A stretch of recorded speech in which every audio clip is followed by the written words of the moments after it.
महाराजा सूरजमल ब्रज विश्वविद्यालय भरतपुर के BA भाग प्रथम वर्ष के द्वितीय प्रश्न पत्र में नियमित रूप से अध्ययनरत सभी विद्यार्थियों को मेरा नमस्कार। विद्यार्थियों में हनुमान प्रसाद मीना, सहायकाचार्य हिंदी, राजकीय स्नातकोत्तर महाविद्यालय बयाना, आपके सामने आज आपके पाठ्यक्रम में शामिल द्वितीय प्रश्न पत्र में गतिविधियों में प्रमुख विद्या कहानी के बारे में चर्चा करूंगा। आपको आज मैं कहानी के तथ्य बताऊंगा, क्योंकि आपके पाठ्यक्रम में नवरत्न शीर्षक से कहानी की पुस्तक संकलित है, आपके पाठ्यक्रम में शामिल है। उसी पुस्तक में से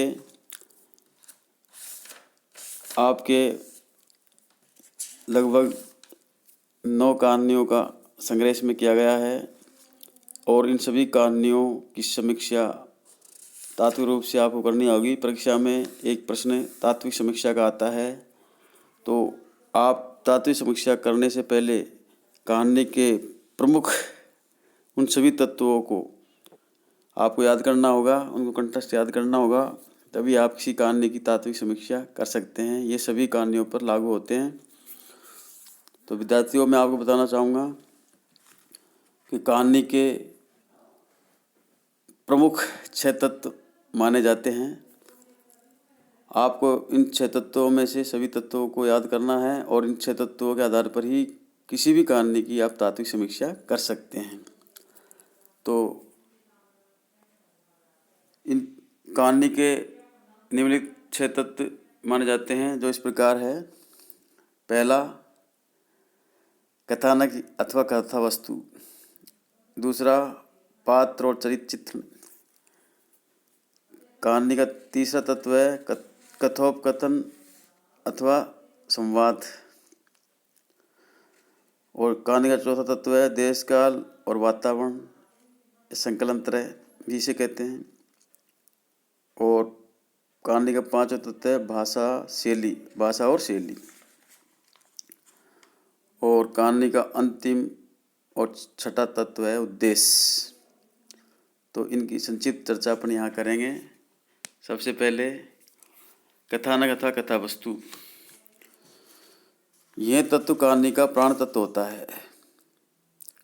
कोई घटना या आयोजन, समारोह या प्राकृतिक कर्म विधान इसमें हो सकता है। ये प्रख्यात, उत्पाद्य अथवा मिश्रित किसी भी रूप का हो सकता है। कहानी का कथानक संक्षिप्त, सारगर्भित, रोचक, उत्सुकतावर्धक तथा सुगठित होना चाहिए।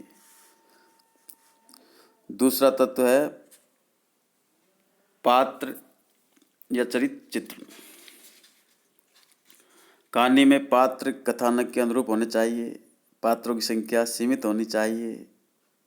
पात्रों में यथासंभव वैविध्य होना चाहिए, जैसे नर नारी, बालक, वृद्ध, किशोर, गरीब, अमीर आदि। इनका चयन वास्तविक जीवन से होना चाहिए। स्वाभाविकता भंग नहीं होनी चाहिए।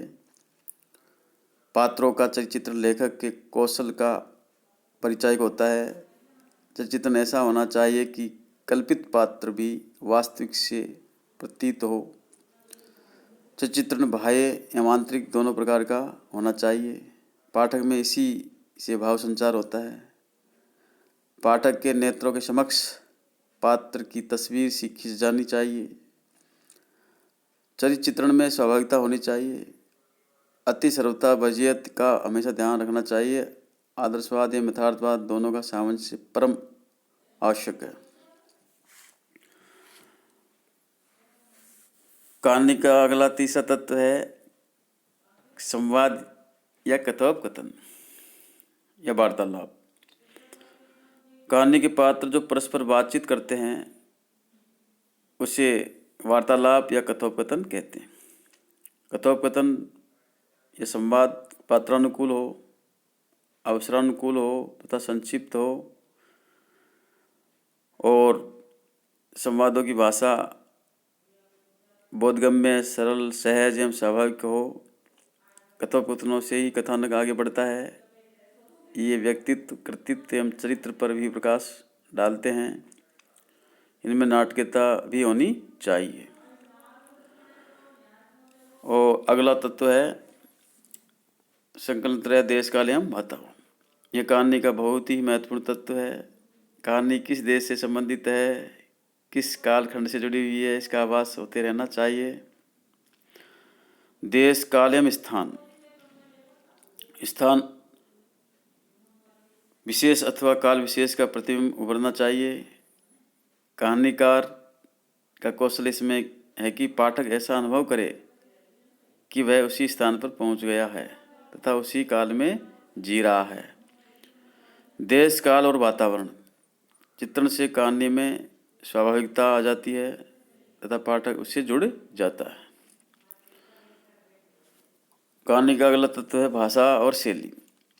इसे कहानी की काया कह सकते हैं, अर्थात कहानी का ढांचा या तन कह सकते हैं। जैसे काया के बिना जीवन संभव नहीं, वैसे ही भाषा शैली के बिना रचना भी संभव नहीं।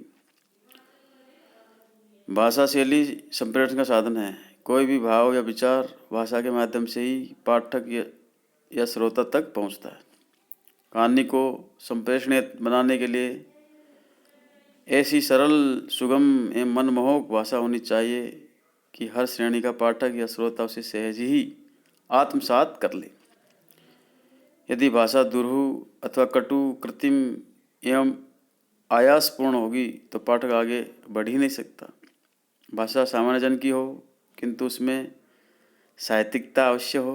साथ ही यह भी ध्यान रखना चाहिए कि भाषा पात्रानुकूल हो तथा अवसरानुकूल हो। भाषा उद्देश्य तक ले जाने वाली हो। देश, काल एवं वातावरण से भी संगति व अनुकूलता होनी चाहिए। इस प्रकार किसी भी कहानी में भाषा शैली का महत्वपूर्ण योगदान होता है। कहानी में भाषा के साथ साथ शैली का भी महत्व सर्वमान्य है। व्यास शैली, समास शैली, कुंपन शैली, तरंग शैली, परिगण शैली, तीव्रतात्मक शैली, अलंकारिक शैली, व्यंग्यात्मक शैली आदि कई शैलियों के विविध रूप उपलब्ध रहते हैं। कहानीकार को बड़ी सावधानी से शैली चयन करना पड़ता है। शैली वस्तुतः भाषा की सहचरी होती है। कहानीकार को कथानक, पात्र, उद्देश्य आदि का ध्यान रखते हुए शैली का चयन करना पड़ता है। एक कहानी में कई कई शैलियों का भी प्रयोग किया जा सकता है।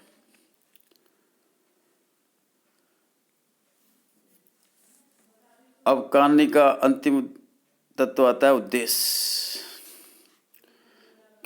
कोई भी रचना हो, सभी रचनाओं का कोई न कोई उद्देश्य होता है।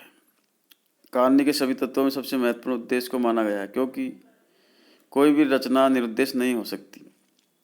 यदि उद्देश्य का पता नहीं चले तो वह प्रलाप मात्र है। इसलिए कहानी का भी, रचने का भी कोई न कोई उद्देश्य होता है। कहानी का उद्देश्य व्यक्तिगत भी हो सकता है तथा सार्वजनिक भी, वह आंचलिक, राष्ट्रीय तथा वैश्विक भी हो सकता है। वह आध्यात्मिक, मनोवैज्ञानिक, धार्मिक, सामाजिक, आर्थिक, वैज्ञानिक, कलात्मक, व्यंग्यात्मक अथवा शैक्षणिक, उपदेशात्मक, सुधारात्मक भी हो सकता है। उद्देश्य व्यष्टिपरक हो या समष्टिपरक होना अवश्य ही चाहिए। कहानी प्रारंभ से पूर्व ही उद्देश्य निर्दिष्ट हो जाना चाहिए, अर्थात कहानी का कोई न कोई उद्देश्य होना निश्चित है।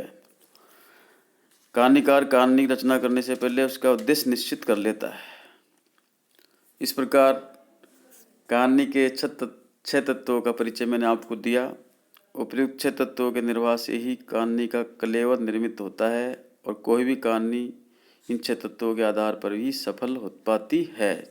इन 6 तत्वों का संयोजन और गुंफन होना निश्चित है। विद्यार्थियों, इस वीडियो में मैंने आपको कहानी तत्वों का संक्षिप्त परिचय दिया है। निश्चित रूप से आप इससे लाभान्वित हुए होंगे। इस वीडियो में इतना ही। धन्यवाद।